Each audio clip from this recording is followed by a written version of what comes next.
Hi everyone, we're back again. So we're going to do another interview today with one of our major partners. So we've got Greg Smith here, who's the Centre Director of the Sport and Exercise Science at Wintec. Hi Greg. Hi Jamie. How are you this morning? Yes, I'm good, thank you. Good. So do you want to give us a little bit of a background on yourself, maybe your sporting background and Yeah, okay. Look, I'm getting old. I'm 45 years old. yeah. I grew up in I guess the west of Hamilton. I was born in Hamilton. Grew up in Norton. Did the usual route for the Norton Primary, Myra Intermediate, Fraser High School, little triangle. So clearly a local. Yeah, that's like me too, my little triangle. Yeah, there's a lot. When you talk to people, they have done similar things, so Yeah. it's interesting. So I've since part of I guess journey, if you like, is from my days at school. I went to university, got involved in rugby, had a career playing rugby for until I was about 30. It's quite a big career, wasn't it? Yeah. I was lucky enough to play rugby for 10 years professionally. I was lucky that I arrived at the time when professional rugby, or did sport turn into professional rugby or to professional sport, and the timing was good. So I played for 10 years and then finished rugby when I was 30. I was a bit broken at 30. Rugby was brutal, but finished at 30. Had kids. Twins arrived at when I was 31, so retired and had children, and then another little girl 2 years later. So 3 under 3. I was 33, and we had 3 kids.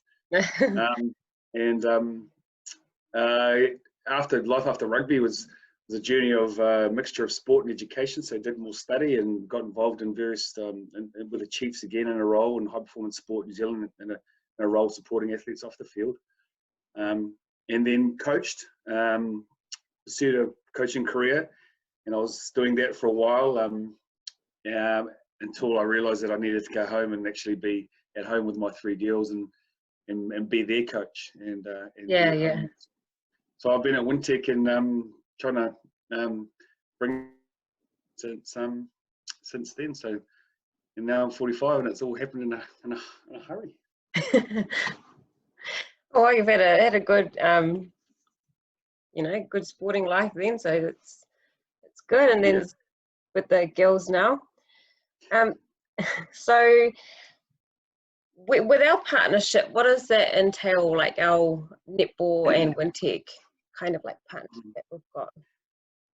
Yeah, look, it's cool for us. One of the things that I've sought to do as the director there is to make sure that we have some community partnerships. We have the way that we teach is very applied. So we're an applied science school. So theory is certainly the base of what we learn and what we teach. But we realise that in order for people to understand the application, we needed to create partnerships. And so we sought partners that resonated with the values that we had.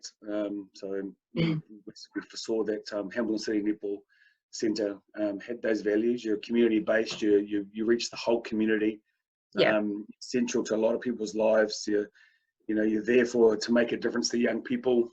And those things were really, it was they connected with us. So what we seek to do on the basis of the partnership, I guess, is to provide opportunities for our students to research and to work with your athletes.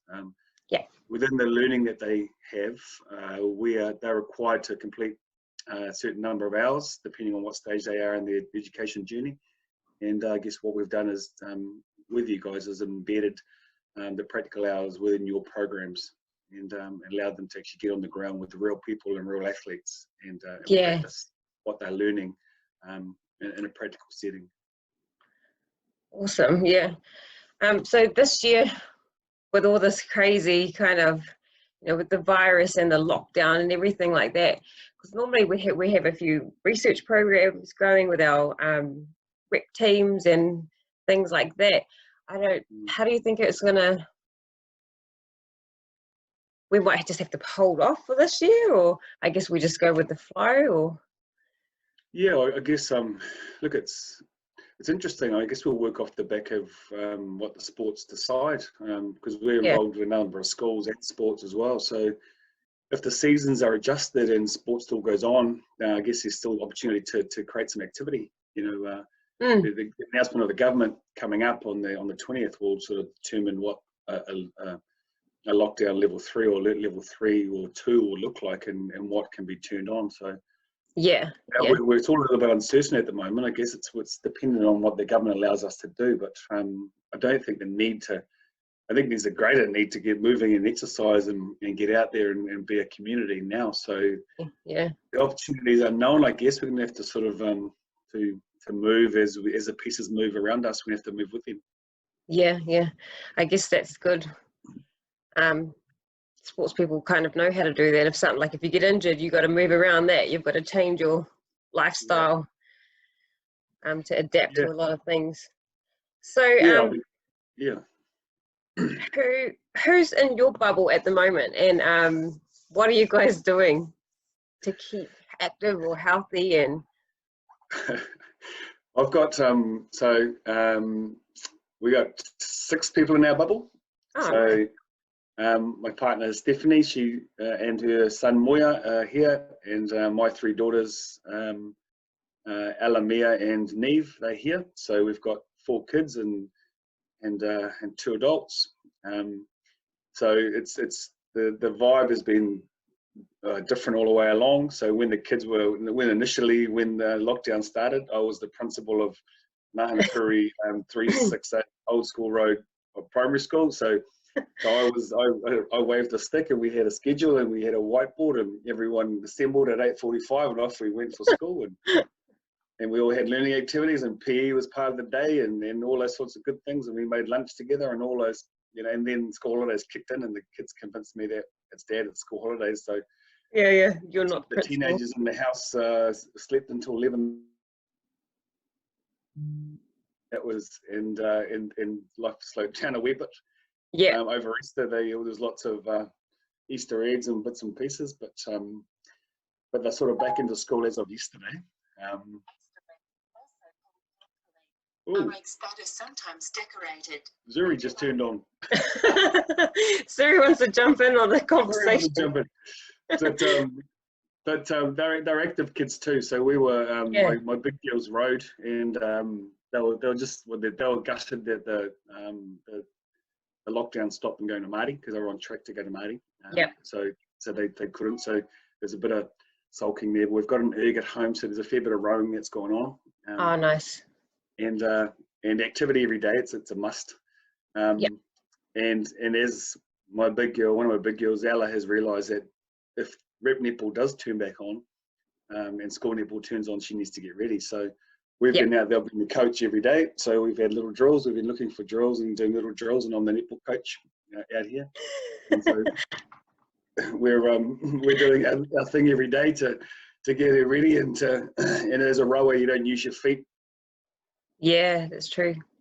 Been trying to get her to move her feet and get her to speed up what she's doing and think more like a netballer and a bit less like a rower. So because they're very active girls, aren't they? They're involved in a lot of sports and our rec programs, and they love this sport. And they've got a cousin too. Their cousin's Georgie Edgecombe. So Georgie's in the Magic and Beko group, and so we've been having family challenges across our bubbles. So we've got the big screen from work on, and we've set up challenges, and we've competed against her bubble, and and we've trained with her, and so we've sort of been connecting with other parts of our family too to keep active and keep competitive. Well, I bet you that runs pretty strongly in your family, competitiveness. Yeah, well, we don't like losing, so you know, even the challenge was set down in the morning, the first one, and we needed to know all the rules. All the rules are important so we could work out our strategy, and then we had a strategy meeting, and then we're into it. So you know, it was very competitive. It was supposed to be a family participation event, but, but just couldn't hold back, could you? no, bragging rights were too important. So how do you, because you've had a lot of experience in sports, and you would have, I assume you would have never experienced anything like this in your whole career. How do you think it's going to impact, I guess, like the sport this year and even next year, and the economy, you know, sporting economy and things like that? Yeah, look, it's really interesting, and there are lots of parts to that. I mean, starting from the top, I guess international sport is going to look a little bit different. I mean, the control on the borders are going to mean that international sport may not look like it does or has previously for some time. Yeah. You know, so you know, sports like the Olympics, well, you know, events like the Olympics, they'll be postponed. But who knows what happens unless every country gets itself sorted? So who knows? You know, domestically. Super Rugby competitions, for instance, or the netball competition, franchise netball competitions are going to be different. Because they can't be travelling all over the country, and maybe they're in one spot, and maybe there's no crowds, and you know it's certainly going to affect the cash level of or the business side of sport. It really will. Yep. Lots of people will be impacted because there's no content, you know, and sport will be different, and people can't go and see it. So I don't know. It's going to be interesting to see. What space and development space, I guess, schools will drive a lot of that, and clubs like yourself or centres like yourself will drive a lot of that as we're allowed to. I think the need is going to be there. People want to move, people want to get active, and in fact this situation has brought out the need for everyone to get active. And you know, ironically, I've seen more people out walking and doing their thing in the last few days than I've ever seen. So everyone realises the importance of it. So I do think, you know, like what you guys offer and what other sports and schools offer is really going to have to will remain. The need will remain. Which just to see how the social distancing and the rules the government set up, what they allow us to do. Yeah, it will be interesting, and we'll just have to pretty much go with whatever life brings us in the next couple of months. Yeah, it'll be interesting. It will be. It's I hope it gets. We're missing being competitive in our bubble. So you know, hope sport returns very soon. Yeah, me too. Okay, well, we'll probably wrap it up there. Do you have any tips for our community and our listeners and stuff like that to keep active or to keep mentally healthy in this time while we in lockdown? Yeah, well, I think physical activity helps mental health. You know, the more that we move, the better we feel. The more we're outside, the more fresh air and sun and things we get, the better we are. So, and that's at every age. You know, I'm aware I've got some older people in my circle of people that that's just as important for them as it is for young people. You know. Yeah. Then I think it's for everyone to be mindful of each other. Like the social connection, although we're limited in our physical connection, connecting with our communities and our people are really, really important. You know, I applaud what you guys are doing here to reach out, because there's all sorts of people in different situations that need to be connected all the time. You know, what we can't take away from what we need as people is social connection. And, you know, so my advice is like get moving, but get moving with, and connect with everyone else that's in your circle of friends and in your relationships and your communities, because they need each other, I think, right now. Yeah. Well, thank you. Awesome tips. I'll try and put them in place myself. And yeah, thank you very much for your time. And we'll probably, if we don't catch up before then, you will catch up after this. Yeah, we'll see you soon. Cool. Thanks, Greg. Cheers, Jamie. See ya. Bye.